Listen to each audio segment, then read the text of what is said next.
setiap perbuatan yang dinilai baik, yang tidak disertakan di awalnya dengan Bismillahirrahmanirrahim, fahuwa abtar, maka terputuslah nilai kemuliaan aktivitas itu di sisi Allah. Ba yang ada dalam Bismillahirrahmanirrahim, nanti fungsi ba itu cukup banyak, kurang lebih ada yang menghitung sampai 14 fungsinya. Di antara 14 itu nanti ada sababiyah, ada ghayah, ada musahabah, ada ilsaq. Sababiyah, sebab, alasan kita minum. Ya, jadi kalimatnya Bismillahirrahmanirrahim, ashrabu bismillah. Saya mau minum karena Allah. Jadi kalau minumnya karena Allah, tidak mungkin menyentuh minuman yang tidak disukai Allah. Maka sifat rahim Allah diturunkan dengan niat seperti itu, menuliskanlah kemudian itu sebagai pahala. Malaikat diperintahkan tulis.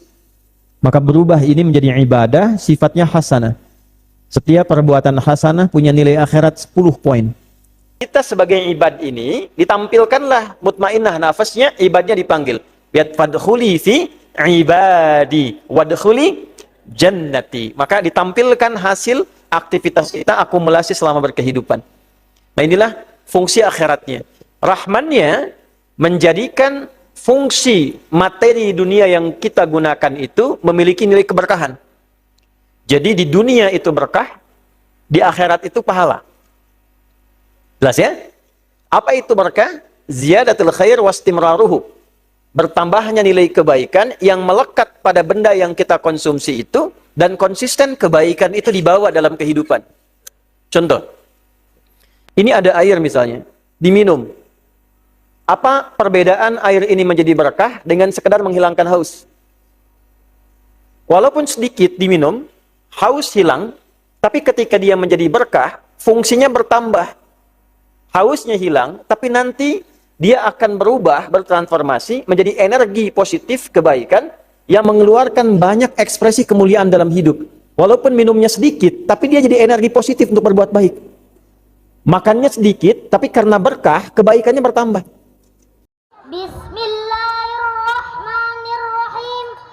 Assalamualaikum warahmatullahi wabarakatuh. Saudara-saudariku yang seluruhnya tanpa kecuali kita semua, semoga senantiasa berada dalam naungan rahmat Allah Subhanahu wa ta'ala, baik di dunia dengan sifat rahmannya, pun di akhirat dengan kemuliaan rahimnya. Dan dengan sifat itulah keduanya kita selalu memohon kepada Allah Subhanahu wa ta'ala untuk mengawali setiap aktivitas kita. Saking pentingnya dua hal ini, Nabi hingga memberikan penekanan yang sangat kuat dan mengatakan, atau kama qala sallallahu alaihi wasallam, kullu amrin dhi balin la yubda'u fihi bi bismillahirrahmanirrahim fahuwa aqta' fahuwa abtar. Setiap perbuatan yang dinilai baik, yang tidak disertakan di awalnya dengan Bismillahirrahmanirrahim, fahuwa abtar, maka terputuslah nilai kemuliaan aktivitas itu di sisi Allah. Ada yang menafsirkan konteks akhiratnya pahala.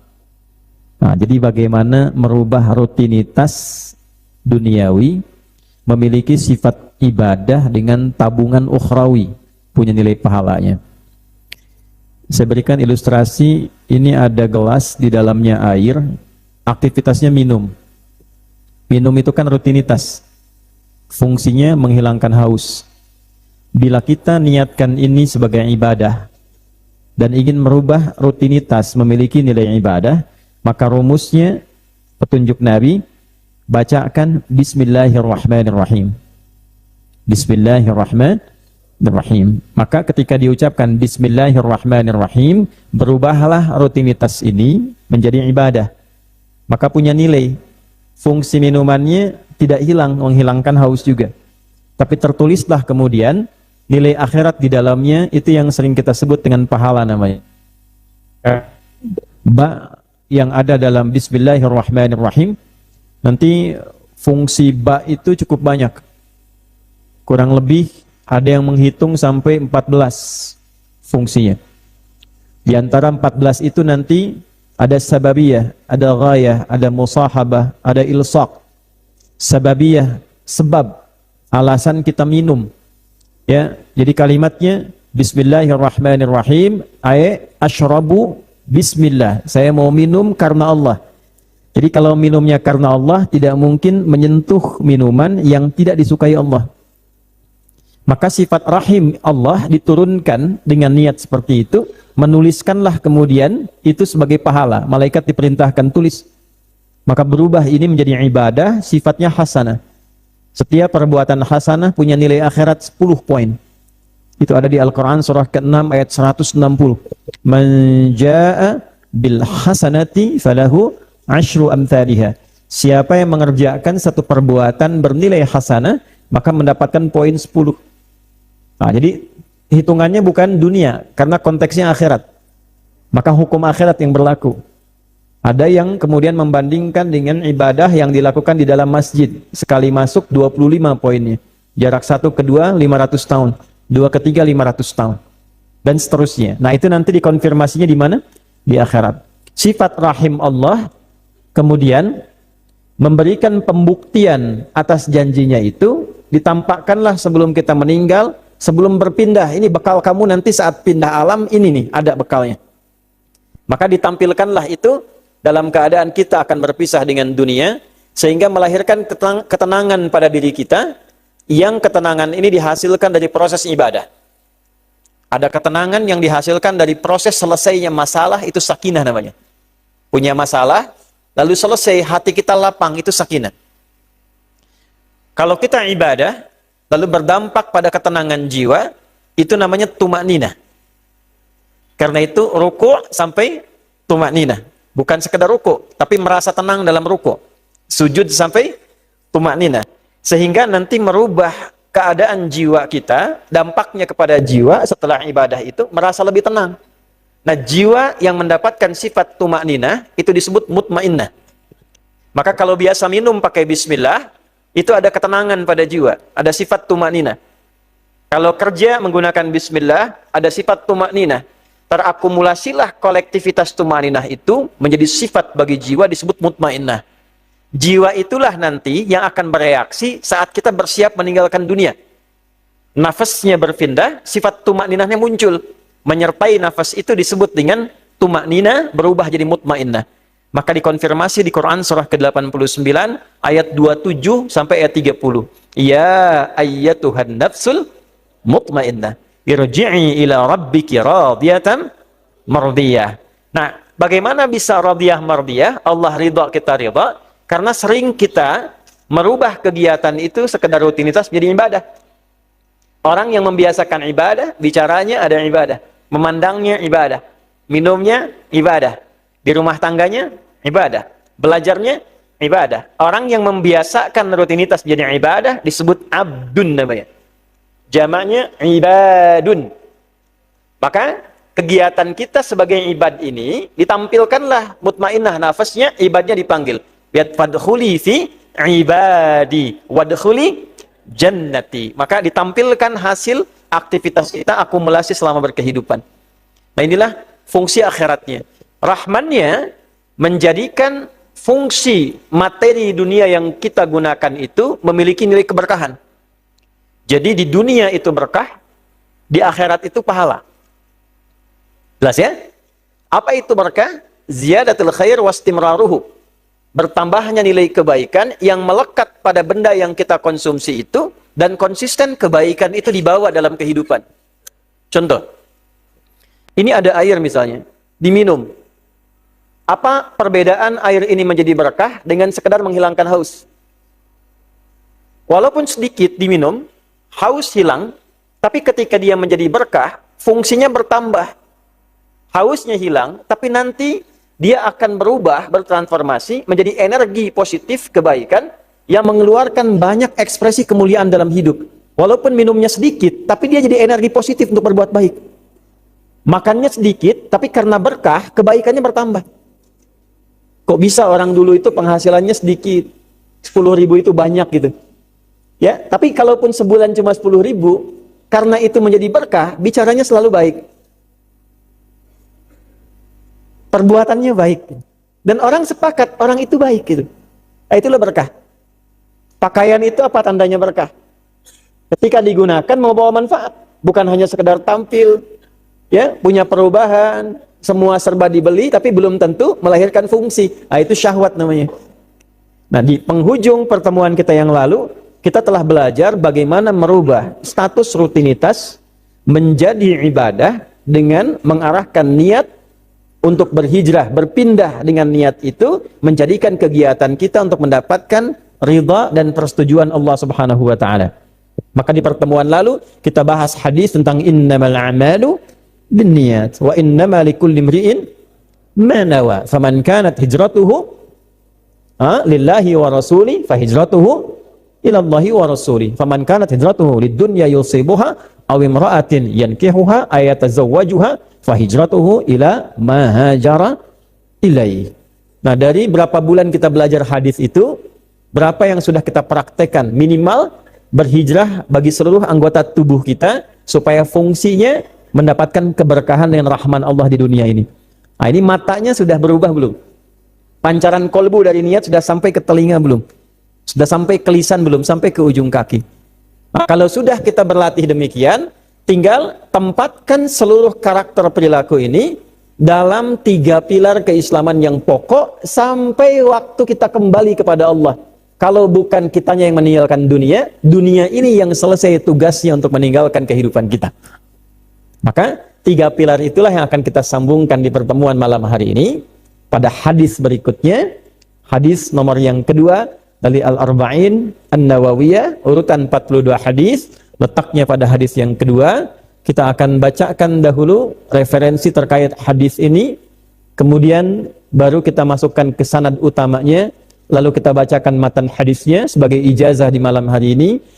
Kemudian kita bahas insya Allah sedikit demi sedikit sampai kita mencoba dari sedikit ini merasakan kenikmatan hasil hadis ini dengan dipraktekkan dalam kehidupan kita. Jelas insya Allah? Karena sudah jelas, mari kita akhiri pertemuan kita malam ini. Baik, ini pembukanya. Sekarang bismillah kita mulai intinya. Al-Imam An-Nawawi rahimahullahu ta'ala menempatkan hadis ini pada urutan kedua dalam silsilah hadis yang beliau dokumentasikan secara terurut 42 hadis. Hadis ini dapat dilacak sumber asalnya pertama dalam Sahih Muslim nomor hadis yang ke-8. Kita juga bisa temukan di dalam Sunan At-Tirmidzi nomor hadis 2610. Kita juga bisa temukan dalam kitab sahihnya Imam Ibn Hibban rahimahullahu ta'ala nomor hadis 169. Ya, 3 dulu saja ya. Jadi nanti kalau yang ngajinya pakai Al-Arba'in, nah sumber pokok hadisnya diambil nanti Sahih Muslim. Saya ambil 3 tipikal kitabnya sebagai kitab jami'. Jami' itu kitab hadis yang tematik, menghimpun tema-tema umum sesuai kehidupan kita. Nah, jadi kalau teman-teman ingin mengeluarkan tema-tema kehidupan sesuai profesi kita, misalnya Anda nih mahasiswa, berarti babnya kan pengetahuan kan? Nah, keluarkan tema tentang pengetahuan, namanya Kitabul Ilmi. Ditemukannya di mana? Kitab Jami' namanya. Ya, di Masjid Jami' belum tentu. Ya, nah di Kitab Jami' itu ada. Nah, Kitab Jami' misalnya yang utama Sahih Al-Bukhari. Ya, di Sahih Al-Bukhari 97 tema. Tema ketiga Kitabul Ilmi. Kitab Bad'ul Wahyi, Kitabul Iman, Kitabul Ilmi. Misalnya teman-teman ada yang aktif di dunia usaha, ya, yang berdagang atau berbisnis dan seterusnya, ya, itu nanti bisa lihat di Kitabul Buyu', topik tentang bisnis. Ya, teman-teman yang di pemerintahan misalnya, di urusan birokrasi dan turunan-turunannya, di Sahih Muslim nanti ada Kitabul Imarat, ya, bab tentang tata kelola pemerintahan. Demikian seterusnya. Maka di sini kitab jami'nya nomor hadis yang ke-8. Kitab sunannya kita ambil Sunan Abu Tirmidzi, ya. kita dapati di nomor hadis tadi yang saya sampaikan 2610 ya. Kemudian At-Tirmidzi ini menarik ya, karena nanti ada yang mensifati dengan sunan, ada yang mensifati juga dengan jami'. Ya. Ada topik tapi ada bab fikih terkandung di dalamnya. Namanya Muhammad, beliau nama aslinya berasal dari Tirmidz, ada yang menyebut Turmuz, maka dikenal dengan At-Tirmidzi. Ya, dan beribadah di penghujung hidupnya sampai matanya itu tidak melihat. Saking khusyuknya beliau beribadah pada Allah Subhanahu wa taala gitu. Kemudian Ibnu Hibban nomor hadis 169. Itu referensinya. Sekarang sanadnya ya sahih, tersambung pada sahabat utama yaitu sahabat Umar bin Khattab radhiyallahu taala anhu, langsung informasi A1 dari Nabi sallallahu alaihi wasallam. Sekarang kita bacakan matannya ya. Bismillahirrahmanirrahim. Qala an Abi Hafs Umar bin Khattab radhiyallahu taala anhu qal, hadis yang tersambung sanadnya, saya langsung lompat ke sanad utama ya supaya tidak terlampau panjang kita mengurai itu. Telah saya sampaikan teorinya di pertemuan sebelumnya. Hadis tersambung sanadnya pada sahabat mulia Umar bin Khattab, ayahanda ibunda Ummul Mukminin yaitu Sayyidah Hafsah radhiyallahu taala anhuma. Beliau mengatakan, saya langsung terjemah supaya efektif pembelajarannya. Bainama nahnu julusun 'inda Rasulillah sallallahu alaihi wasallam. Tatkala kami sedang duduk santai bersama Rasulullah sallallahu alaihi wasallam. Dzata yaumin, satu ketika.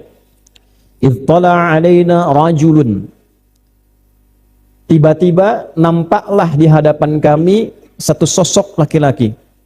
Syadidu bayadis thiyabi, nampak dengan pakaian putih yang begitu rapi. Syadidus sawadis sya'ari, rambutnya hitam tertata baik. La yura alaihi atharus safari, tak nampak pada dirinya bekas-bekas lelah yang melekat pada badannya. Wala ya'rifuhu minna ahadun, dan kami yang duduk tidak kenal siapa orang ini. Fajalasa ilan nabiyyi sallallahu alaihi wasallam, lantas orang ini mengambil posisi duduk terdepan dekat dengan Nabi sallallahu alaihi wasallam. Fa asnada rukbatayhi ila rukbatayhi, bahkan saking dekatnya dengan Nabi menempellah lutut beliau ke lutut Nabi sallallahu alaihi wasallam. Wa wada'a kaffayhi ala fakhidhayhi, lalu meletakkan telapak tangannya di pahanya. Wa qala, lalu kemudian langsung bertanya pada Nabi sallallahu alaihi wasallam, ya Muhammadu, dalam riwayat lain ya Rasulullah, akhbirni anil Islam, mal Islam. Wahai Rasulullah, terangkan kepadaku, kabarkan kepadaku apa esensi Islam itu. Faqala Rasulullah sallallahu alaihi wasallam, maka Rasulullah sallallahu alaihi wasallam kemudian menjawab, al-Islamu an tashhada an la ilaha illallah wa anna Muhammadar Rasulullah wa tuqimas salah wa tu'tiyaz zakah wa tasuma ramadhana wa tahujjal baita in istata'ta ilaihi sabila. Nabi mengatakan, pokok keislaman itu adalah engkau bersaksi dengan serius dan sepenuhnya untuk menetapkan bahwa tidak ada Tuhan yang layak dipertuhankan dan disembah kecuali hanya Allah Subhanahu wa taala, lalu mempraktekkan kebertuhanan itu dengan berkomitmen bersaksi sepenuhnya dan sesungguhnya bahwa Muhammad sallallahu alaihi wasallam adalah utusan Allah yang terakhir.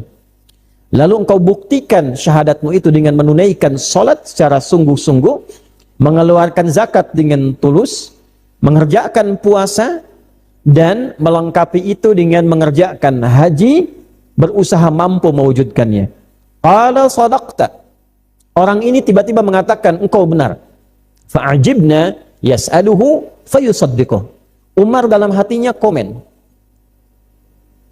kami merasakan heran, orang ini bertanya tapi membenarkan jawaban Nabi. Dia nanya, Nabi jawab, dia bilang kamu benar. Baik ya, ini kan Rasul yang jawab, dikonfirmasi. Kemudian dia bertanya lagi, akhbirni anil iman, mal iman. tolong sampaikan padaku, ajarkan padaku apa pokok-pokok iman itu. Al-imanu, pokok iman itu an tu'mina billahi wa malaikatihi wa kutubihi wa rusulihi wal yaumil akhiri wa bil qadari kullihi khairihi wa syarrihi. Pokok iman itu engkau yakin sepenuhnya tanpa ragu kepada Allah. Kau yakin sepenuhnya akan kehadiran malaikat yang bertugas. Engkau yakin sepenuhnya ada panduan-panduan hidup yang telah Allah turunkan untuk mengatur kurikulum kehidupan kita. Engkau yakin sepenuhnya ada Rasul yang ditugaskan untuk menjelaskan panduan kurikulum kehidupan itu. Engkau yakin sepenuhnya bahwa hidupmu terbatas, bahwa akan tiba kiamat yang mengakhiri kehidupan ini. Dan engkau yakin sepenuhnya bahwa hidup kita itu teratur. Ada aturan tentang kebaikan, ada aturan tentang keburukan, dan ditetapkan jalan hidup kita sesuai ketentuan Allah Subhanahu wa taala. Qala shadaqta. Dia respon lagi, engkau benar. Fa'ajibna yas'aluhu fayusaddiqah. Kami heran lagi, dia bertanya, dia membenarkan. Kemudian faqala akhbirni anil ihsan. Mal ihsan? Ia bertanya lagi, kabarkan padaku, terangkan padaku tentang ihsan. Apa itu ihsan? Faqala Rasulullah sallallahu alaihi wasallam, maka Rasulullah sallallahu alaihi wasallam kemudian menjawab, al-ihsanu an ta'budallaha ka'annaka tarahu fa in lam takun tarahu fa innahu yarak. Perhatikan terjemahannya. Engkau menjadikan seluruh aktivitasmu sebagai ibadah karena Allah dan merasa diawasi dalam menunaikan ibadah itu oleh Allah sekalipun engkau tak mampu menatapnya. Qala sadaqta. Dia bertanya lagi, akhbirni anis sa'ah. Fi riwayatin ukhra, mata sa'ah. Lalu kapan, kabarkan kepadaku, kapan terjadi waktu yang tepatnya kiamat itu. Faqala Rasulullah sallallahu alaihi wasallam, Nabi kemudian menjelaskan, mal mas'ulu anha bi'a'lama minas sa'il. Tidaklah yang ditanya itu bisa lebih tahu dibandingkan dari yang bertanya. Fa akhbirni an amaratiha. Kalau begitu, tolong terangkan tentang tanda-tanda pokoknya saja. Faqala Rasulullah sallallahu alaihi wasallam, maka Nabi kemudian menjelaskan tanda-tanda pokoknya. Antalidal amatu rabbataha. Jika ada satu waktu budak sudah melahirkan tuannya. Wa antaral khufatal urata. Wah, fokus ya pada kalimat ini nih. Wa antaral khufatal urata ri'a asy-sya'i yatatawaluna fil bunyan. Dan engkau bisa menampak, akan tiba tampak engkau lihat orang-orang dari penggembala padang pasir yang biasanya kakinya tanpa alas, pakaiannya sederhana biasa, tiba berubah jadi sosok yang berlomba-lomba meninggikan bangunan. Fantalaqa. Habis itu orang itu pergi. Kemudian sahabat-sahabat bingung. Faqala Rasulullah sallallahu alaihi wasallam. Maka Nabi sallallahu alaihi wasallam membaca kebingungan Umar itu khususnya dengan mengatakan, ya Umaru atadri manis sa'il. Wahai Umar, tahukah engkau siapa yang bertanya tadi? Faqultu Allahu wa rasuluhu a'lam. Maka aku berkata, Allah dan Rasulnya yang lebih mengetahui itu. Faqala Rasulullah sallallahu alaihi wasallam, maka Nabi sallallahu alaihi wasallam kemudian menjawab, huwa Jibril atakum yu'allimukum dinakum. Yang datang tadi itu Jibril, sedang menyamar menjadi murid sekaligus guru. Dia datang untuk mengajarkan pokok-pokok agama kalian. Rawahu Muslim. Itu hadisnya. Matannya sudah, hadisnya sudah, terjemahannya sudah. Sekarang kita masuk pada syarahnya. Siap insyaallah? Baik ya.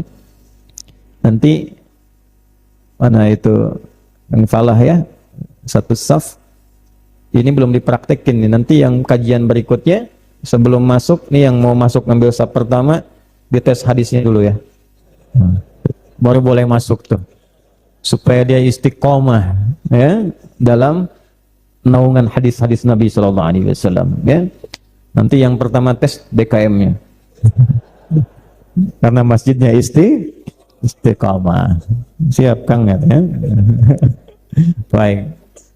Siap ya? Sepakat ya? Sepakat. Kalau nggak begitu tidak ada motivasi kita. Jadi nanti kita berjalan itu dibimbing oleh hadisnya yang sudah ada pada diri kita. Jadi cahaya. Ya, jadi kita membayangkan untuk beraktivitas itu hadisnya yang muncul. Ya, perbaiki niatmu, minum sudah jadi ibadah belum, gitu kan? Hadisnya yang muncul. Nah, nanti Islam, iman, ihsan pun ketika dipraktekkan, hadis itu muncul. Kelihatannya panjang, tapi kalau sudah hafal, pendek. Ya, kita berusaha semaksimal mungkin. Sama, bacaan sholat dari awal sampai akhir kan terasa panjang awalnya. Tapi kalau sudah hafal, biasa kan? Ya, coba saya ajarkan doa dulu ya, untuk memudahkan hafalan. Kalau ingin memulai hafalan supaya mudah itu, saya berikan doanya nih. Ini singkat, padat, tapi insya Allah efektif nih. Bismillahirrahmanirrahim. Allahumma paksain. Ayo rekam tuh. Paksa ya. Nah, ayo paksakan, dipaksa. Ya Allahumma paksain. Ya Allah, dengan segala kemurahan-Mu berikan kekuatan pada hamba untuk memaksa hamba hafal hadis ini ya. Ingat itu ya. Nah, kalau pulang tadi pengajian sama siapa Ustadz Adi? Belajar apa? Doa. Yuk kita bahas syarahnya insyaallah. Kita santai aja ya malam hari ini insyaallah. Waktunya kan luas. Sampai jam berapa? Insyaallah. Enggak ada masalah. Apalagi dia tadi sampai subuh kan. Saya jam 9 selesai. Tak paling dita. Insyaallah. Bismillahirrahmanirrahim. Hadis ini sanad utamanya tersambung pada sosok mulia Sayyidina Umar Ibn Khattab radhiyallahu taala anhu. Saya bahas singkat saja supaya waktunya efektif. Nanti profil berikutnya teman-teman bisa baca dengan lebih luas. Saya hanya ingin bandingkan Umar yang dulu dengan Umar yang sekarang. Oke? Karena kadang-kadang kan kita akan dapati dalam setiap perbedaan masa itu perubahan karakter pada diri kita. Nah, kehidupan para sahabat itu menariknya. Semua yang mereka jalani sebelum Islam dengan setelah Islam itu memberikan perubahan karakter yang menginspirasi, dan setiap profesinya itu melahirkan kurikulum yang bisa ditiru dengan meraihkan kesuksesan sesuai dengan masanya. Itu indahnya dalam Islam tuh. Jadi kurikulum keislaman itu diajarkan Nabi. Nanti ada yang langsung mendapatkan pengajaran itu, profesinya beda-beda. Jadi jangan mengumpulkan sahabat dengan pemahaman sahabat itu sama kegiatannya, tidak. Ada yang penuntut ilmu, ada yang pedagang, ada yang basicnya diplomat, ada yang basicnya di militer, macam-macam. Dan dahsyatnya, Anda bisa cek sebelum berislam dengan setelah berislam, itu terjadi perbedaan yang sangat luar biasa. Dan siapapun yang mewarisi kurikulum ini setelah kehidupan itu, sukses juga di masanya. Anda boleh cek. Nabi meninggal mewarisi sahabat. Sahabat mengajarkan pada tabi'in. Tabi'in sukses juga. Tabi'in mewarisi pada tabi'in. Tabi'in sukses juga. Nah, yang paling luar biasa, ini menariknya, ketika kurikulum itu ditinggalkan, kesuksesan itu tidak diraih. Dan yang paling dahsyat, kurikulum itu melampaui setiap masa. Jadi nilainya itu akan sesuai dengan kebutuhan di masanya. Shalihun wa muslihun likulli zaman wal makan. Jadi kalaupun kita keluarkan sesuai profesi kita sekarang, kurikulum itu sukses di zamannya. Nah, itu yang harus kita yakinkan pada diri kita. Karena kurikulum kehidupan ini berupa firman Allah langsung dibuka dengan kalimat la raiba fi. Dzalikal kitabu la raiba fi. Kitab yang agung ini, yang jauh dari apa yang engkau bayangkan, yang bersumber dari kekuatan yang sangat jauh dari apa yang engkau imajinasikan itu, la raiba fi, tidak ada keraguan yang terkandung di dalamnya. Tak ada hujah kita untuk menyoalnya. Jadi kalau berinteraksi dengan Quran itu jangan pernah ragu. Kalau ragu nggak dapat nanti fadilahnya, keutamaan, keberkahannya. Harus ada keyakinan. Dan bukan sekedar bacaan. Di situ ada kurikulum kehidupan. Jadi memosisikan Al-Quran itu sebagai kurikulum hidup. Keluarkan ayatnya sesuai dengan aktivitas kehidupan yang kita pilih. Itu poinnya. Maka Umar bin Khattab radhiyallahu taala anhu, silahkan dicek sebelum berislam. Sosok yang sangat kuat, tapi kekuatannya digunakan pada konstruksi kehidupan sosial masyarakat pada saat itu yang disebut dengan jahiliyah. Ya, digunakan untuk, maaf, ya misalnya saling menantang, berkelahi, berduel, bahkan viral. Umar terkenal kadang nantang orang yang berani dengan saya, silahkan bertemu di bukit A, tapi pamit dulu pada ibu yang telah melahirkannya karena ia belum tentu pulang kecuali dengan namanya saja. Itu Umar, pemikir yang handal, tapi pikirannya digunakan untuk membentuk suatu ide-ide kreatif, ya, bahkan ekonomis, tapi ditempatkan pada situasi yang salah. Sehingga setelah beliau masuk Islam, kadang mengenang itu tuh kadang ketawa sendiri, bisa nangis sendiri. Contoh saking jeniusnya, beliau bisa membaca pasar. Ini banyak orang jualan Tuhan, tapi produknya cuma dua sumbernya. Satu, dari kayu, namanya sonam, jamaknya asnam. Kalau Anda baca Al-Quran menemukan asnam, itu namanya berhala yang dibentuk dari kayu. Dua, wathan, jamaknya authan, yang dibentuk dari batu, dipahat. Sumber cuma dua. Umar peluang pasar. Orang datang itu kan lapar, kadang ada dari luar kan. Dia bikin Tuhan versi roti. Dibuat dari roti itu.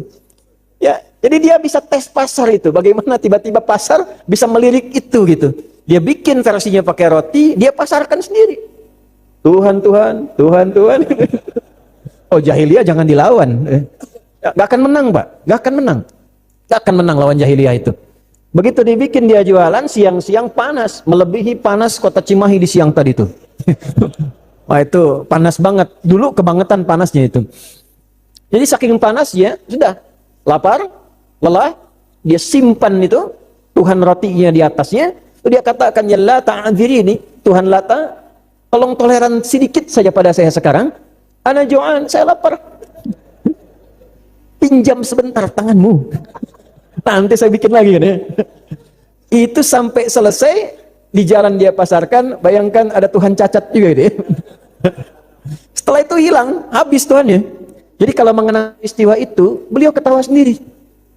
Kadang-kadang kan kita juga kalau mengenang peristiwa masa lalu, kadang suka senyum-senyum sendiri kan.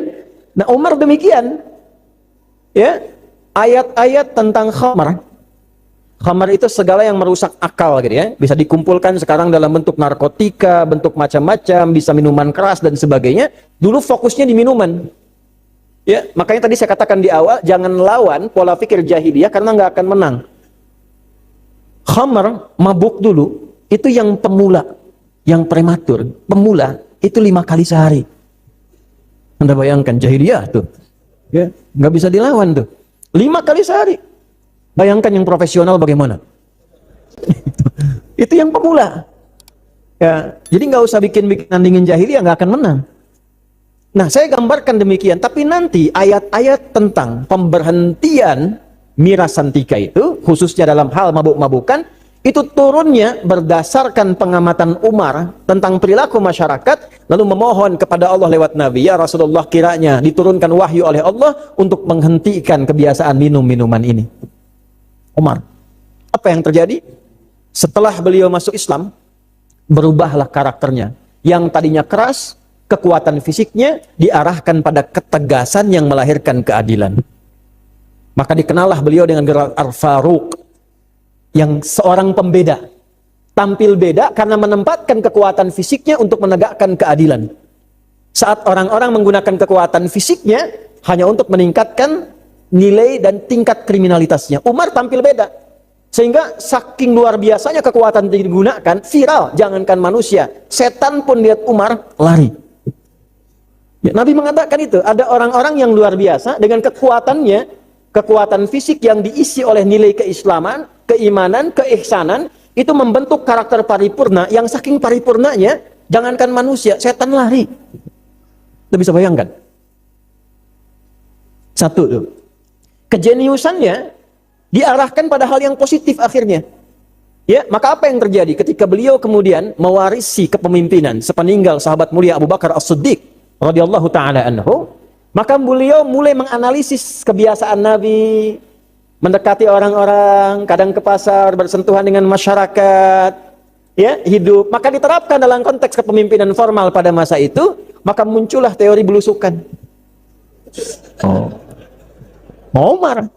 Makanya orang yang sering belusukan sering disebutkan Umar bin Khattab versi modern. Kan? Coba lihat ya. Ini saya lagi bahas hadis ya, tolong jangan dikait-kaitan macam-macam nih. Gitu. Nah sekarang ada AI. Tadi saya baru dapat pertanyaan, Ustadz apakah ini betul dari Ustadz? Gambarnya saya, narasinya bukan dari saya. Tersebar di grup WA bahwa doa istri itu lebih mustajab dibandingkan dengan doa ibu, gitu kan? Nah, menyebar itu. Atasnya gambar saya. Nah, tidak ya, saya tidak pernah mengatakan demikian. Artinya apa? Kondisi-kondisi tadi. Akhirnya apa yang terjadi? Umar. Dan hebatnya, kadang belusukannya nggak bawa staf.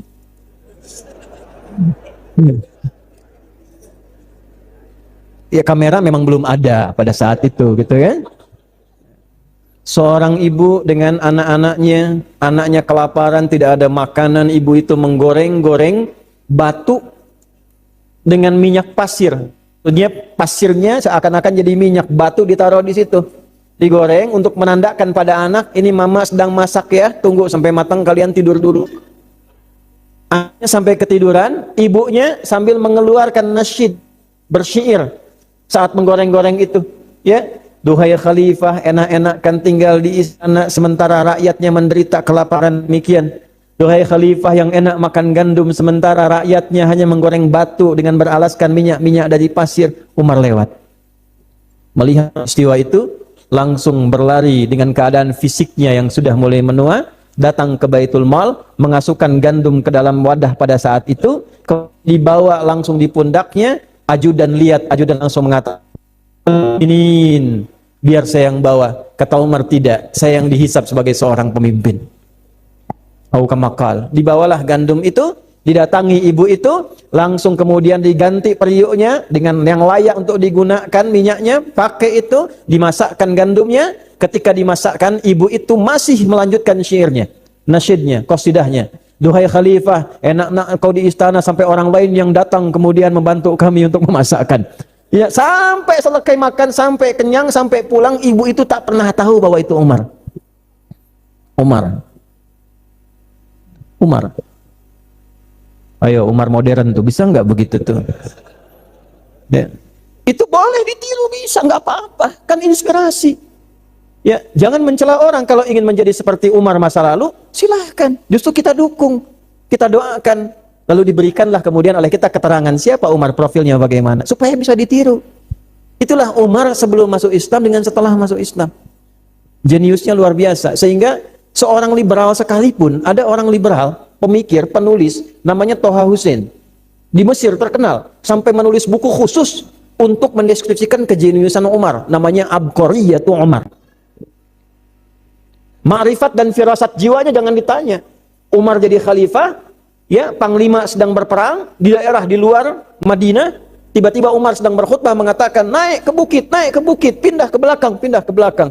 Panglima di sana mendengar suara Umar. Ya, mendengar suara, langsung pindah ke belakang, ternyata musuh mau menyergap. Saat pulang ditanya, bagaimana? Teman-temannya tanya, bukan Umar yang tanya, bagaimana misi itu, berhasil? Hampir saja kami disergap, kalaulah kami tidak mendengar suara seperti Umar mengatakan, cepat-cepat naik ke belakang, berputar ke arah bukit belakang.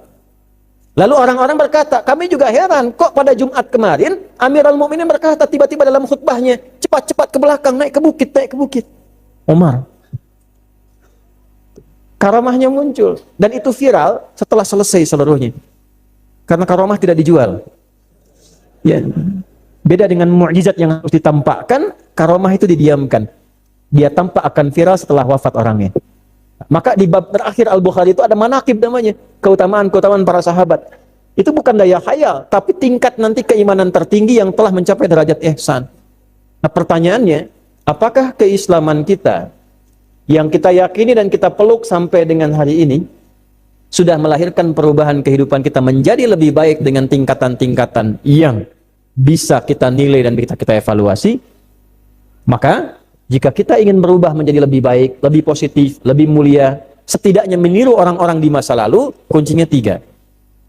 Sebelum sampai ketiga itu, biarkanlah Umar berbagi kisah dengan mendapatkan ketiga bagian yang pokok ini, dengan mengatakan di mana, dalam suasana apa 3 itu didapatkan. Maka beliau berkata, bainama nahnu julusun 'inda Rasulillahi sallallahu alaihi wasallam. Tatkala kami sedang duduk santai dengan Nabi sallallahu alaihi wasallam. Bainama, ketemu kata julus, kata kerja, itu menunjukkan salah satu maknanya sifat santai. Anda bisa bayangkan sahabat itu santainya pun yang dicari orang terbaik. Dalam santainya pun. Sebab kalau Anda bergaul dengan orang terbaik, dalam santai pun akan selalu mendapatkan pelajaran yang baik. Sebab orang terbaik itu kalau bicara, kalaupun guyon pasti ada hikmahnya. Kalau ngobrol, kosakatanya pasti ada maknanya.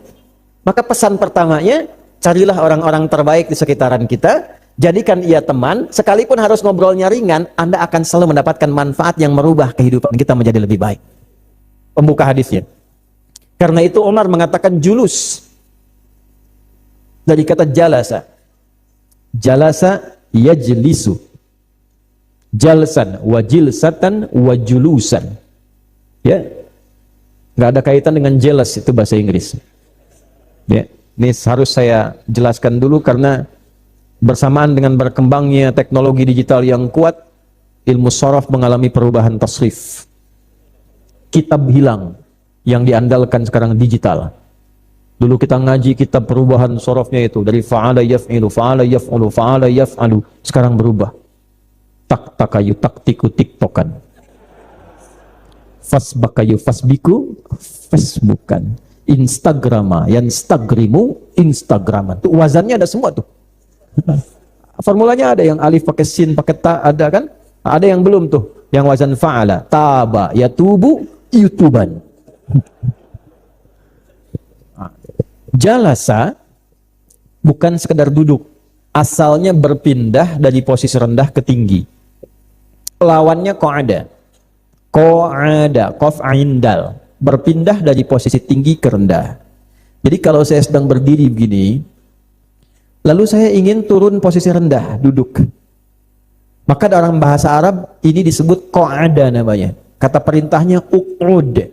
Sifatnya qu'ud, qu'ud dan duduk. Orang sholat berdiri.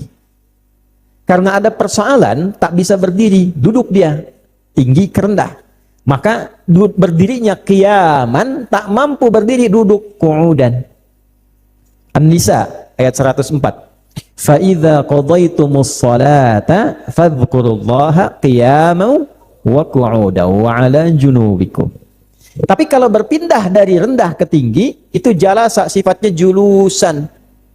Umar mengatakan di sini bainama nahnu julusun, bukan qu'udun, ingin memberikan kesan bahwa kalaupun Anda duduk-duduk santai sambil ngopi, bahasa anak muda kongko-kongko, ya, kopdar, ringan-ringan, cari tempat, situasi, cari orang yang bisa mengangkat Anda derajatnya lebih tinggi sekalipun ngobrol santai.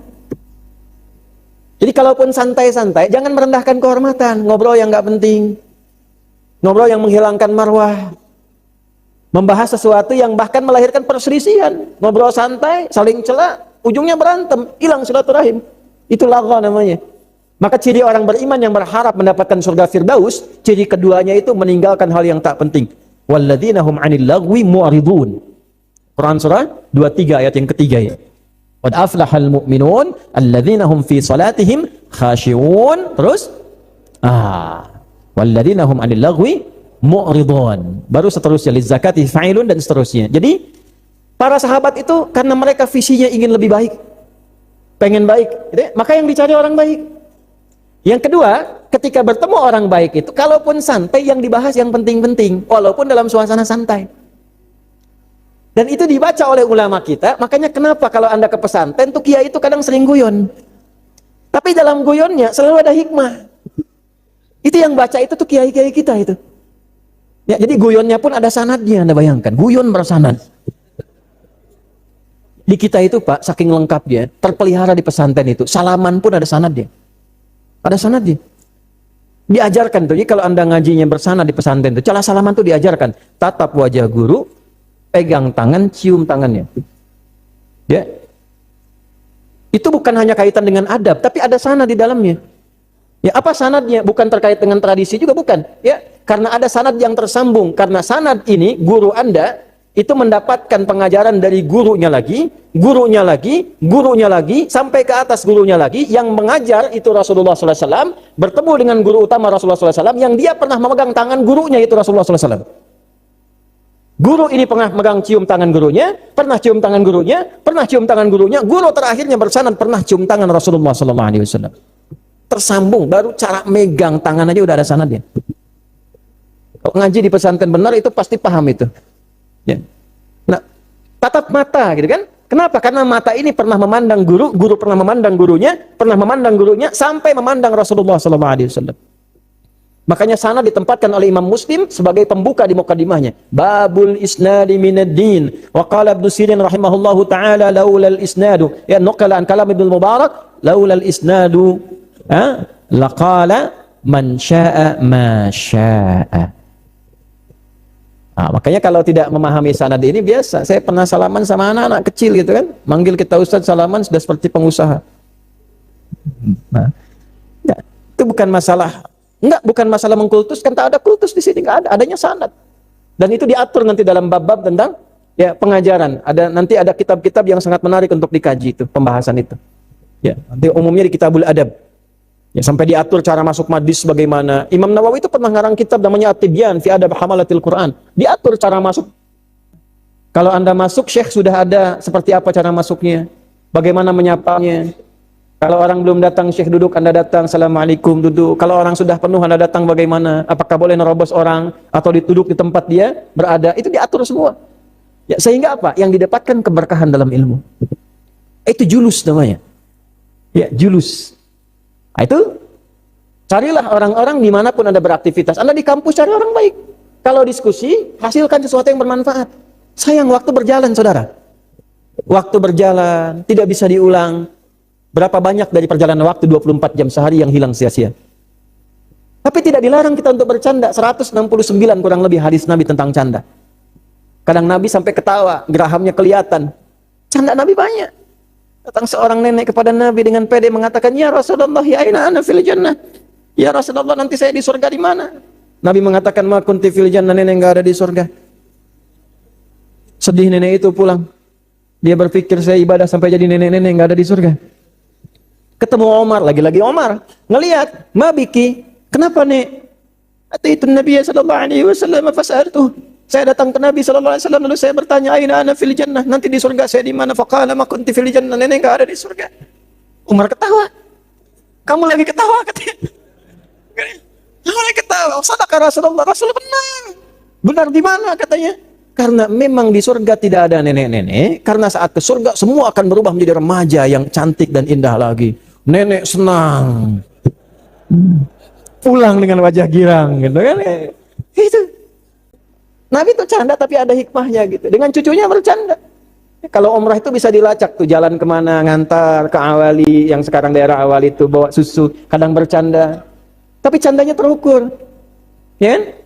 Nabi sujud, cucunya bercanda naik ke atas karena belum paham kan? Ya kan? Ya, ketika naik Nabi lama kan? Sahabat bingung kenapa nih lama, situasi apa kan? Ya, tapi sedang memberikan kenyamanan. Setelah kemudian keluar, baru Nabi bangun lagi. Tapi ada pesannya di situ apa? Kalau Anda sholat dengan lingkaran orang terdekat, ada anak, ada cucu, misalnya kan, lokalisasi dekat Anda. Kalaupun dia bermain, bermainnya dengan Anda, tidak mengganggu orang lain yang sholat. Tidak juga mengganggu anak orang lain. Jadi kalaupun bermain, dia dalam sholatnya masih ikut karena dia melihat apa yang dia lihat, dia ingin ikuti, kadang mainnya masih ada. Mainnya dengan Anda. Pernah pernah dengar riwayat cucu Nabi Hasan dan Husain naik ke pundaknya Abu Bakar saat sujud? Nggak ada. Kenapa kadang jamaah mengeluh? Karena ketika Anda sholat, anak Anda berlari meninggalkan Anda, kemudian ributnya di sisi orang lain. Itu hikmah, teman-teman sekalian. Banyaklah kalau saya cerita habis di situ. Ya. Nah, kembali itulah julus. Ya, jadi silahkan santai, ngobrol boleh, mau minum kopi boleh, gitu kan? Mau minum teh boleh. Minum yang halal-halal, diskusi ringan tapi ada solusi. Inda Rasulullah sallallahu alaihi wasallam menggunakan inda untuk menunjukkan kedekatan tapi disertai kehormatan. Nah, kalau ada sosok baik, jaga kehormatannya. Walaupun itu teman Anda, canda boleh tapi jangan sampai canda Anda meruntuhkan kehormatannya. Teman Anda sekarang jadi ulama, canda sama Anda kan diingat lagi peristiwa dulu. Ente. Di masjid ente ceramah dulu begini kan. Enggak apa-apa canda, tapi jangan sampai canda yang menghilangkan kehormatan orang. Jelas ya? Di sini ya. Ya. Lanjutkan. Bainama nahnu julusun 'inda Rasulillah sallallahu alaihi wasallam, ketika kami sedang duduk-duduk bersama Nabi santai, ya menerima penjelasan Nabi, ngobrol-ngobrol, iztala dzata yaumin, satu ketika iztala 'alaina rajulun. Tiba muncul dari satu sisi. Kami nggak tahu nih, ya, tiba-tiba muncul dari satu arah. Tala, tempatnya disebut matla. Ya, matahari terbit ya, satu sisi kan? Ya, dari timur, tenggelam di barat, ya. Maka ittala alaina, dari satu sisi tiba-tiba muncul sosok rajulun, seorang lelaki. Rajul itu menunjukkan wibawa, punya sifat rojuliyah yang tegap, kokoh, berwibawa. Makanya kenapa kaki disebut rijlun, karena dia kokoh menompang tubuh. Nah, makanya kalau jadi laki-laki jangan gemulai, hilang wibawanya. Kaki udah tegap, tangannya lunak. Wibawa hilang. Rajul, kita tuh rajul, jamaknya rijal, tetap nggak berubah. Mau banyakan pun nggak berubah, hurufnya nggak hilang. Tambah alif aja. Ya, tambah alif, cuma rajulun jadi rijal. Tapi tetap kewibawaannya itu muncul. Tapi nanti diatur bagaimana menempatkan wibawa itu sehingga membawa hikmah. Gitu. Masuk rumah tangga, wibawa terjaga, tapi membawa hikmah sehingga tidak zalim dengan wibawa itu kepada istri. Tidak ada istilahnya KDRT itu kalau sudah benar-benar dipraktekkan dengan baik. Ya, atau tidak juga terbalik menjadi misalnya ada suami takut istri, tidak ada. Karena ada penempatan di dalamnya. Oke? Dah, nggak usah diperpanjang, balik lagi, ya. Babnya bab bukan rumah tangga, ya. Itu nanti jadi menarik kalau ngaji itu lengkap tuh enak. Ya, misal nih, kenapa di surat Yusuf laki-laki suami itu matahari, perempuan itu bulan? Ya, itu ada hikmahnya. Inni ara ahada asyara kaukaba wasyamsa wal qamara ra'aituhum li sajidin. Aku lihat kan 11 bintang itu, lalu satu mentari dan bulan itu hormat kepadaku. Ditafsirkanlah mentari itu ayah, sekaligus sosok suami. Digambarkan majaznya itu menggunakan matahari yang menyinari, ayah itu memberikan sinar pada keluarganya. Tapi sekaligus juga menyengat, melindungi. Kalau ada yang mengganggu, sengat tuh dengan wibawanya. Tapi juga kalau ibu jemur pakaian basah, sinar matahari mengeringkan. Ada luka di anah, di istri, air mata mengalir, keringkan dengan jemari sinar itu. Gitu. Istri rembulan, tampil indah, tampil cantik, tampil menawan, tampil baik, seperti menatap keindahan bulan. Matahari kan nggak ditatap, tapi merasakan sinar. Tapi bulan kan indahnya ditatap. Gimana caranya anak natap ibu jadi teduh, suami natap ibu jadi teduh, seperti Nabi Muhammad natap Sayyidah Khadijah, baru natap setengah masalah hilang. Rembulan. Itu kan suami natap ibu muncul masalah, meteor tuh.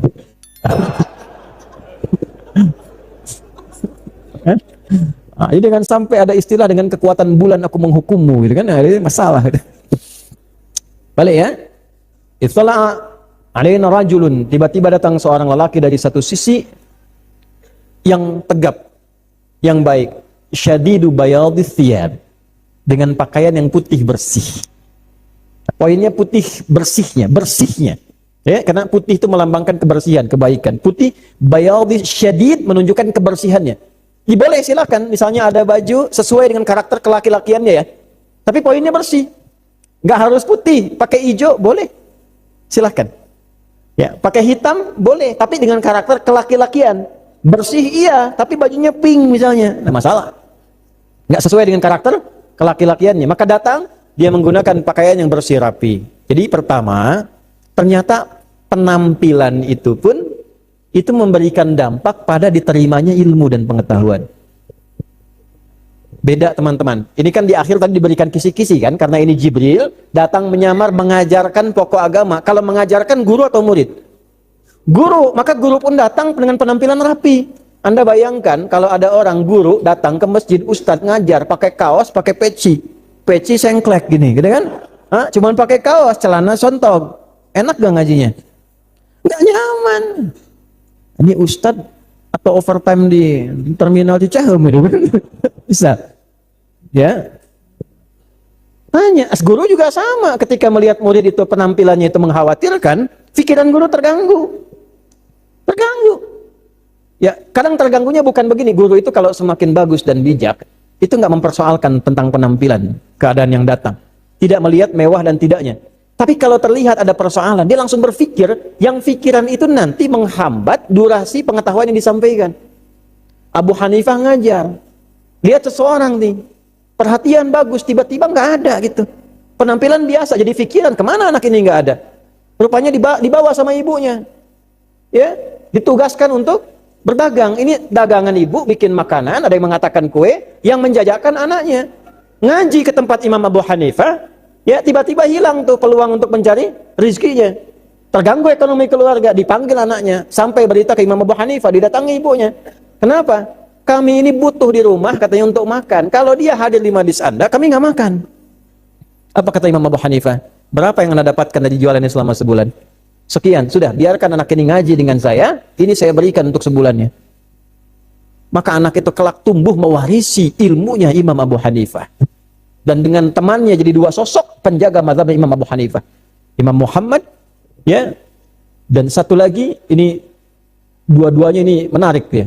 Ya, ada Imam Syaiban dan juga Imam Muhammad. Di keduanya itu nanti jadi sosok yang menjaga mazhabnya Imam Abu Hanifah. Saking kagetnya jatuh dia tuh. Ya.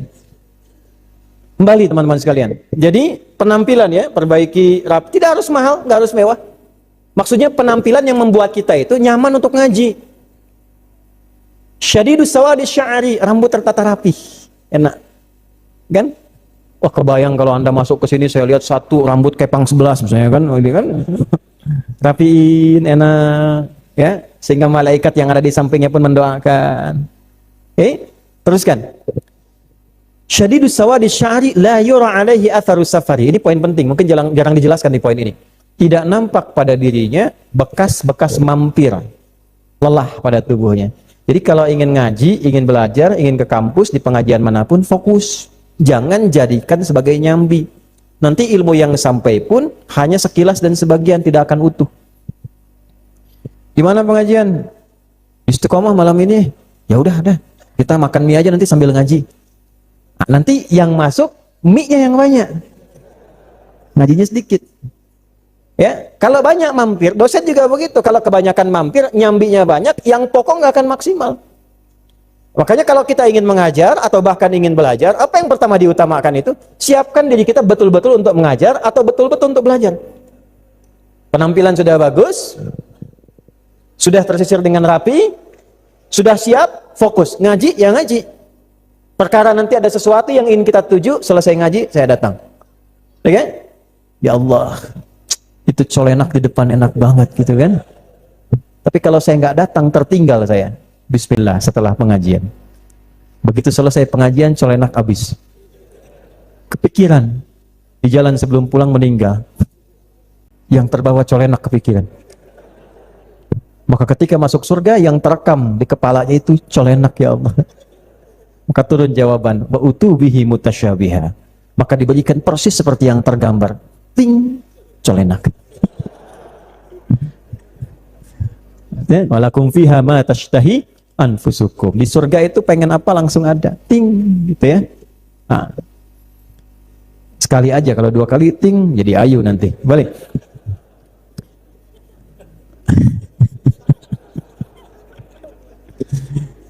Fajalasa ilan Nabi sallallahu alaihi wasallam. Tips selanjutnya, Bu, izin Bu ya. Ibu. Bu. Ya.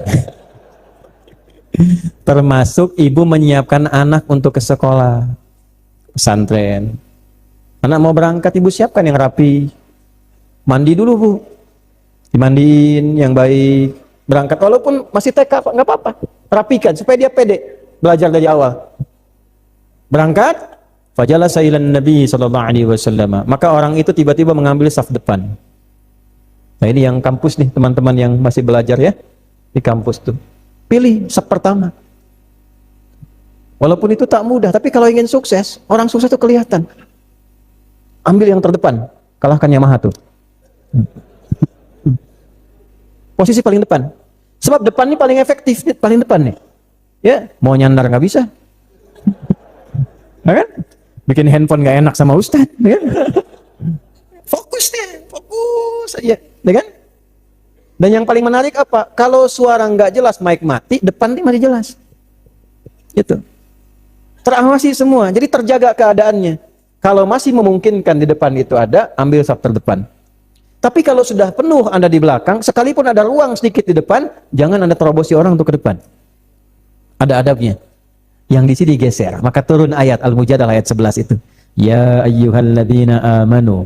Kan? Idza qila lakum tafassahu fil majalisi fafsahu yafsahillahu lakum. Hai orang-orang beriman, jika di majlis itu tempatnya julus, tempat yang mengangkat orang derajatnya lebih tinggi. Apa yang diangkat? Iman dan ilmu. Yarfa'illahu alladzina amanu minkum walladzina utul ilma darajat. Maka cari majlis ilmu, pengajian yang bisa meningkatkan iman kita, ilmu kita bertambah. Jangan datang selesai malah kita berantem dengan orang. Ya, jangan datang cuma untuk pintar berdalil tapi nggak bisa mengamalkan. Imannya naik, ilmu bertambah. Kalau ada yang seperti itu, kosong ini, datang orang, luaskan. Rapatkan sampai dia dapat bagiannya duduk. Lalu sapa jamaah yang di sampingnya. Assalamualaikum, akhi, assalamualaikum. Di situ aja. Gak usah masuk, assalamualaikum. Duduk dia. Syekhnya itu, Imam Nawawi itu sampai begitu. Makanya ilmunya berkah. Anda boleh cek ya, yang nyusun hadis arba'in itu banyak. Banyak. Tapi kenapa yang mendapatkan qabul, penerimaan, ya dapat taufik dari Allah, lalu dapatkan ridhonya, itu arba'innya Imam Nawawi. Bayangkan, dibikinnya di Nawa, dibahasnya di Bandung. Dan yang dikenal itu bukan imam namanya, kan namanya Yahya, bapaknya Syaraf kan? Yahya bin Syaraf, tapi yang dikenal kampungnya. Arba'in Nawawiyah, ini 42 hadis berasal dari kampung Nawa. Di mana itu? Di Syria sekarang. Dibahasnya di mana-mana. Ya, bisa demikian. Makanya kalau orang itu ilmunya berkah, daerahnya ikut. Kenapa dulu pesantren-pesantren berkah sampai yang terkenal itu daerahnya? Pesantren Tebu Ireng, pesantren Dirboyo, ya, pesantren Gontor. Itu daerahnya yang disebutkan. Karena ketika ilmu itu berkah, ulamanya berkah, maka masyarakat mendapatkan pancaran keberkahannya sehingga tempatnya pun dikenal dengan keberkahannya. Jadi kalau punya ulama-ulama yang berkah, jaga itu. Jangan sampai tersinggung dia meninggalkan tempat Anda tercabut keberkahannya. Kalau nggak percaya silakan, Anda pun akan senang. Ada ulama bawa cahaya itu, ya itu pasti hidup sekitarannya. Ekonominya hidup, keberkahannya hidup, dan Anda pun akan senang. Tinggal di mana? Alhamdulillah saya di komplek yang Ustadz Bulan ada di situ. Ya, padahal Ustadz di belakang dia di mana gitu kan? Tapi karena satu komplek dia senang itu. Tangga saya itu Pak, gitu, dia muncul memberikan fatwa. Tuh Pak, Masya Allah, tangga saya itu. Ya? Datang lagi temannya, dia saya tahu kecilnya tuh. Udah kalau udah begitu udahlah gitu ya. Balik saf depan. Ibu siapkan Bu anaknya. Pertama sekolah ayah antar, ibu antar, cari saf depan. Kalau mau sukses saf depan. Ya, tempatkan dia di depan tuh, belajar dari awal menghadapi tantangan. Ya, kalau nggak terbiasa dengan tekanan itu, susah mencapai kesuksesan. Ibu senang berlian Bu. Berlian Bu. Nah, berlian berapa titik lelehnya itu? 3.500 kan ya, kurang lebih ya. Sampai jadi berlian itu sekitar 400 titik lelehnya itu. Ditempa dulu baru jadi benda, dipakai digunakan. Kalau nggak ada tekanan, nggak ada kesuksesan bisa kita raih. Itu Al-Baqarah 214 itu. Duduk di depan.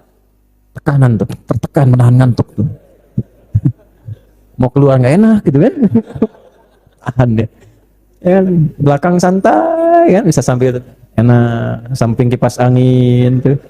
Rebahan tuh. Di Pasar Rebo dulu ada tuh Pak, rebahan tuh. Meninggal aja. Hati-hati itu belakang. Saf depan Pak. Bawa anak, tempatkan depan. Ini yang kampus-kampus nih, ya depan. Wah, duduk belakang. Ya, duduk di kelas bangku, deretan belakang. Di dalam kelas penuh dengan obrolan, ngobrol belakang. Titip absen lagi, ya kan? Kadang jam diatur dulu supaya cepat keluar, ya kan? Pinjam catatan teman. Tar ujian minggu tenang, situ nggak tenang. Enggak, beda caranya. Ambil saf depan, catat dengan baik. Jangan keluar kelas sampai kita paham. Harus beda antara masuk dengan keluar. Karena bahasanya pakai fikih, tafaqquh. Wa ma kana al-mu'minuna liyanfiru kaffa falawla nafara min kulli firqatin minhum ta'ifah liyattafaqahu fid-din. Tafaqquh itu dari kata faqiha berubah jadi tafaqqaha, taknya menunjukkan kesungguhan, tasdidnya menunjukkan motivasi 2 kali lipat karena tidak mudah menghadapi tantangan. Jadi Anda itu datang dengan keluar, masuk dengan keluar, datang dengan pulang mesti beda. Jangan sama, masuk kampus duduk antara masuk dengan keluar nggak dapat apa-apa. Ngapain duduk di situ? Dan bukan cuma terima, tapi sampai paham. Tahu, paham. Lihat tafaqquh, berusahalah paham pada apa yang dipelajari. Dengan pemahaman itu kita bisa mengembangkan ide-ide ke depan. Jadi sebuah kreativitas. Nah, ini maju depan. Fajalasa ilan Nabi sallallahu alaihi wasallam wa asnada rukbatayhi ila rukbatayhi, sampai saking dekatnya lutut mau nempel. Nah, ini menandakan ada model seperti talaki, lesehan. Ada lagi yang menafsirkan membangun keakraban antara guru dengan murid, tapi dengan tetap menjaga kehormatan. Boleh ngobrol dekat, jadi guru saat mengajar, jadi teman saat bermain. Gak apa-apa, silakan main bola sama-sama. Ya, main pingpong boleh, main tenis meja, main pedal sekarang tuh silakan aja, gak apa-apa, bareng-bareng. Dan tidak berubah, tetap sama aja. Oh, dilawannya siapa? Guru. Oh, tidak berubah karena dengan Ustadz Adi pingpong yang menjadi syariah. Supnya pakai bismillah, bismillahirrahmanirrahim. Kalau mau cemes, alhamdulillah. Kena cemes, astagfirullah. Kan? Pingpong syariah bersama uang, nggak ada itu. Pingpong ya pingpong aja. Ya, tapi ya hormat. Main bola serius, iya. Ya, guru bawa bola tackle ya tackle. Dia cedera, Anda gantikan pengajian kan kita. Kan simpel kan? Nah, balik ya. Nah, jadi bangun keakraban. Nah, dengan akrab itu nanti guru tahu, oh murid ini karakternya begini. Kalau guru-guru dulu itu masuk TK, masuk SD, tahu itu kebiasaannya apa, makannya apa, bajunya gimana. Dulu kami di pesantren itu sampai tahu karakter-karakternya itu. Piring yang dipegang itu apa, ya, dan seterusnya. Nah, kalau cerita kita terlalu detail lah itu hal demikian. Tapi itu poinnya. Silahkan duduk terdepan, tapi dengan sopan. Anda sopan, guru segan. Ya. Lanjutkan. Wada'a kaffayhi ala fakhidhaihi, maka meletakkan telapak tangannya di pahanya. Ini tidak harus Anda duduk langsung telapak tangan praktekkan, letakkan di paha, gitu. Tidak begitu. Ya, jadi ada namanya hakiki, ada majazi. Ya, ini apakah hakikatnya langsung ditiru sesuai tekstual pemahamannya? Makanya nanti belajar ilmu, nanti ada 5 dasar ilmu untuk memahami bahasa fikih Quran dan hadis. Ini semua sepakat ulama, sepakat, bahkan dijadikan pengantar dalam muqaddimah. 1, matnul lughah, analisis tentang teks. Untuk menganalisis itu nanti ada 4 lagi. Kedua, nahwu. Ketiga, saraf. Ya, keempat, ma'ani. Kelima, bayan. Nanti tambahan pelengkap. Yang keenam nanti ada badi, ketujuhnya ada arud. Ya, nanti fungsinya masing-masing bisa berubah. Nah, untuk memahami Quran, memahami hadis, nggak bisa teksnya begitu, maknanya langsung begitu. Tidak. Nabi itu orang Arab paling fasih. Ana afsahul Arab baida'ani min Quraisyin. Saya itu seorang nabi, iya, tapi saya orang Arab yang paling fasih lisannya dan termasuk Quraisy. Jadi orang Arab paling fasih itu kalau bicara, bicaranya tinggi itu kalimatnya. Ya, kalau dia sesuai orang muqtadul hal. Beliau kalau bicara pada orang biasa, kalimatnya biasa. Tapi kalau bicara pada orang yang bias tinggi kalimatnya, maka yang digunakan itu nanti balaghahnya yang keluar, bayannya, ma'aninya. Nah, membaca memahaminya pakai bayan juga, pakai ma'ani juga, itu ada ilmu alatnya. Nggak bisa seketika dipahami, begitu caranya. Celaka nanti. Bisa keliru. Coba peragakan secara tekstual. Nanti besok-besok begitu. Ada meja, ya, karena hadisnya meletakkan di atas paha, atas paha. Karena hadis yang nggak ada meja, nggak pakai meja. Karena duduknya pun sila harus bersandar kepada guru, harus nempel. Nggak bisa begitu. Ada maknawi. Oh, tanda kedekatan. Murid guru harus dekat sehingga merasakan satu dengan yang lain. Frekuensi terbangun. Ini kesopanan. Dulu sopan itu diletakkan di situ. Kalau pakai meja, sopan letakkan di atas meja. Ya kan? Demikian, itu nanti ada adab. Makanya kita ajarkan anak-anak kecil misalnya, tangannya berlipat begini, kesopanan. Itu praktek hadis maknawi namanya. Ilmunya apa? Kita bisa gunakan ilmu terapan dari balaghah. Turunkan dari bayan. Kalau ma'ani kan memilih kata yang sesuai. Kata apa yang sesuai ini? Huruf apa yang bisa ditempatkan di sini? Kenapa pakai fi? Kenapa tidak menggunakan ila? Kenapa pakai li? Yaitu ma'ani nanti poinnya. Kalau udah pakai bayan, nah nanti ada majas, ada hakikah wal majas. Majasnya pakai apa? Apakah ada isti'arah, apakah ada kinayah, apakah tashbih dan sebagainya. Diterapkan di situ. Kalau nggak pakai itu repot. Selain kaku nanti masalah. Nah, maka duduklah dia di samping Nabi, dia letakkan tangan itu. Nanti jangan tekstual memahami. Letakkan itu bagaimana? Hormati guru. Letakkan tangan dengan baik. Jangan guru ngajar Anda main handphone. Kan? Udah, kalau mau ngajar ilmu masuk, kamera turun. Dah, simpan, handphone turun, kecuali mencatat ya, simpan, ada waktunya. Jangan nanti merasa guru seakan tidak diperhatikan. Sama murid juga kalau merasa nggak diperhatikan guru, dia akan keluar. Ya, abai dia, selesai, nggak penting nih, guru nggak care dengan. Nah itu maksudnya. Ya, tangan dilipat, kemudian juga maksud dilipat itu sesuaikan dengan adab. Bisa kalau sila demikian, kalau di meja seperti apa. Yang penting sesuai dengan tradisinya masing-masing, sopannya bagaimana.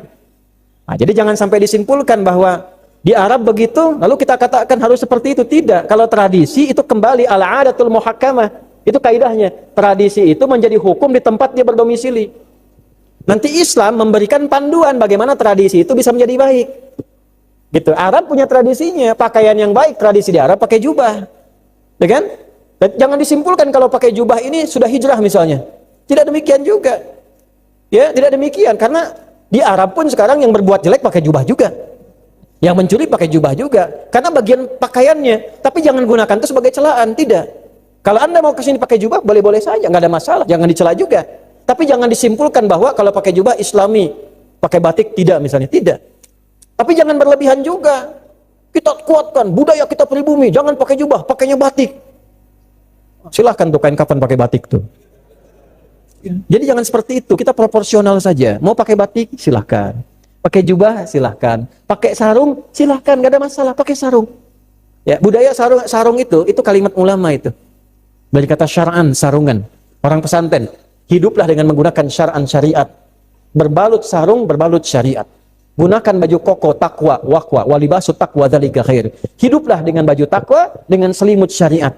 Kalau sudah seperti itu, gunakan kopiah, khufyah, tunduk patuh, tunduk tawadu, jangan sombong. Kamu punya ilmu, sudah jadi orang takwa, hidupnya dengan syariat, jangan sombong, tawadulah engkau, khufyah. Makanya bahasa Arab tuh nggak ada kopiah itu. Taj, kubah. Tapi orang tua kita mengatakannya kopiah, khufyah. Lalu kakinya apa? Baqiyak, al-baqa wal yakin. Berjalanlah karena Allah, baqa dengan sifat yang yakin. Itu bukan otak-atik. Bukan cocok logi itu. Kalau Anda orang pesantren betulan, itu pasti Anda dapat itu. Itu ada sanadnya itu, ya. Jadi banyak sekali kalimat-kalimat orang tua singkat, padat, tapi jadi algoritma kehidupan. Zikir-zikir gitu yang menyebar itu. Itu ada juga zikir-zikir bersanad itu. Tanpa sadar itu ada zikir misalnya mengentaskan kemiskinan. Saya nggak akan buka sekarang itu. Nanti satu waktu saya buka. Itu di kampung-kampung dibacakan. Makanya dulu walaupun kita terbatas di kampung, nggak merasa miskin kita tuh. Hidup tenang. Orang 3 bukit meninggal masih tahu itu. Masih tahu. Di mana nu kapunuten? Kakantun ngantunkeun paling itu katanya. Lah dicaket na sapuntung rokok. Mana ayo ka dieu teh sapun caket satu bukit caket sapuntung rokok. Rokoknya enggak pernah dibakar di sini aja. Caket deh. Nah, kampung dulu begitu tuh. Tapi tenang, enggak banyak masalah. Kenapa sekarang setelah semakin maju kok masalah datang sampai saku. Masalah datang pikiran, ya? Baru bangun sudah cek masalah gitu. Berarti ada sesuatu yang harus perbaiki. Tadi ya, kembalikan. Nah itu membaca sesuatu menggunakan ilmunya. Ada alatnya nanti. Apalagi tafsir. Ya, tafsir itu lebih kompleks lagi. Ya, nanti ada tambahan badi'. Badi itu untuk menampilkan keindahan sehingga kalau kita melarang orang tidak seperti merasa dilarang. Mengajarkan tidak seperti merasa digurui. Kalau berinteraksi dengan pasangan itu lebih menyenangkan. Malam ini kamu cantik deh. Itu biasa. Bawa keluar, Purnama, lihatkan istri. Ma, tahu nggak? Purnama indah nggak? Indah, tapi Mama lebih indah dibandingkan Purnama di malam ini. Itu badi yang namanya, ilmu badi ya. Ya. Anti kal badri fil jamalah. Tapi kalau anti badrun beda. Anta kal asadi fis saja'ah. Anda itu seperti singa. Beda, singa aja kalah sama Anda.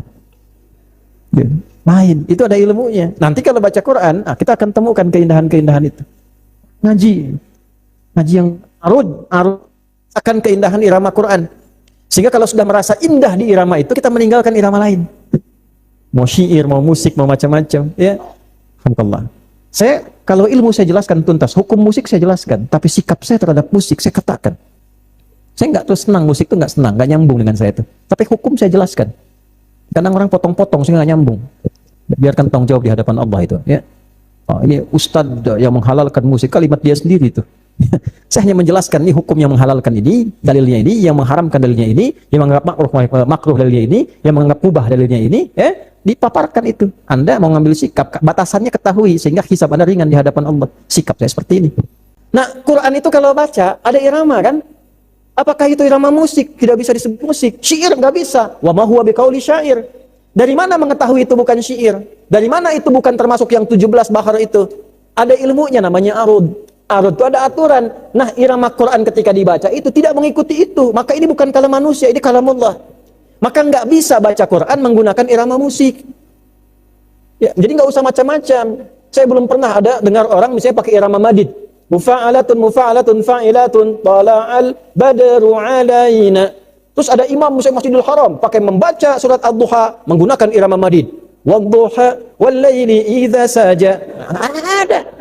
Bubar. Makanya nggak usah aneh-aneh. Nah, kita belajar itu untuk menguatkan Quran. Cuma orang ustaz menghalalkan musik. Menjawab betul. Ya, nah itu mesti paham itu. Balik lagi, maka jangan gak usah aneh-aneh, gak perlu irama Sunda, irama Jawa, langgam Sunda, langgam Jawa, gak ada kerjaan. Awas tuh, Imam Istiqomah subuh menggunakan Al-Fatihah pakai irama Manuk Dadali. Iyyaka na'budu wa iyyaka nasta'in. Hantam saja itu. Nah, jadi ilmu tuh dipakai di tempatnya, paham kita. Ya, jadi gak usah aneh-aneh. Ya, kreativitas itu nggak boleh pada sesuatu yang sudah tauqif, ada tajwid. Apa itu tajwid? Pakai lagi kitabnya, Hidayatul Mustafid fi Ilmi Tajwid yang paling tipis, paling gampang. At-tajwidu lughatan al-ityanu bil jayyidi wa istilahan ilmun yu'rafu bi aqwa mustaqam min sifati wal mududi wa ghairi dzalika katarqiqi wa tafhim wa nahwihima ma ghayatu ilmi at-tajwid ghayatu bulughun nihayati fi itqani lafdhil qur'ani alamatu luqiyya min al-hadrati nabawiyyati afsahiyyati wa qila ghayatuhu sawnul lisani lil khata'i fi kitabillahi ta'ala. Paham? Dan singkatnya, baca dengan baik dan benar. Sesuai hukumnya. Kalau panjang baca panjang, pendek baca pendek, wasol diwasolkan, wakaf diwakafkan. Kalau baca begitu, tiba-tiba irama muncul sendiri sesuai algoritma tubuhnya. Keluarlah semua kemampuan kata dan suara dalam tubuh. Dari makharijul huruf. 17 tempat keluar dalam tubuh kita. Keluarlah karakter suara kita. Jadi kita bisa tahu, oh ini si fulan yang ngaji nih. Ya, karena terbaca dari keadaan suaranya. Gak usah macam-macam. Nah, itu ilmu namanya. Bawa ke suasana tadi, jadi sudah duduk, sudah beradab, sudah siap. Tinggal belajar, apa pelajaran pokok kalau pengen ngaji. Ini nggak usah tinggi-tinggi bahasnya. Kalau ingin jadi benar, jadi baik, berhijrah dengan baik, sukses dunia akhirat, yang 3 ini tunggu sampai kita wafat, tunggangi sampai kita wafat, atau menjelang kiamat kita wafat, dunia selesai. 3 ini kalau kita kerjakan, selamat dunia akhirat. Apa yang 3 itu? Nah, bulan depan kita akan teruskan ini untuk kita kaji kembali. Tapi tadi sudah saya berikan bocoran kisi-kisi di awal, ada Islam, ada iman, ada ihsan. Tapi tidak cukup sekedar nama. Anda punya suami namanya Islam, anak pertama iman, anak ketiga ihsan. Itu belum bisa menjamin kalau belum mengeluarkan makna-makna yang dimaksudkan. Ini agak panjang hadisnya. Belajarnya juga agak santai, mungkin akan butuh 2-3 pertemuan untuk menjabarkan ini. Sampai di akhir nanti kita bikin kurikulum, bikin table. Misalnya belajar Islam, nanti bikin langsung tabel. Dari yang 5 ini sudah berapa yang dipraktekkan? Kuat belum? Yang syahadat 1, asyhadu alla ilaha. Nah, sudah sampai ke hati belum? Apa masih di lisan? Apa bedanya syahadat baru di lisan dengan sampai ke hati? Terus sudah kenal Allah belum? Nah, itu juga perlu dibahas. Nah, kitabnya ada sendiri, sanadnya juga ada. Dan ada nanti sampel sampai ke ujung salaf, sampai ke Nabi SAW. Ya, sampai nanti insya Allah mudah-mudahan sesuai waktu yang Allah berikan pada kita, bisa kita bahas dengan baik. Tapi intinya ngaji itu merubah kita menjadi lebih baik.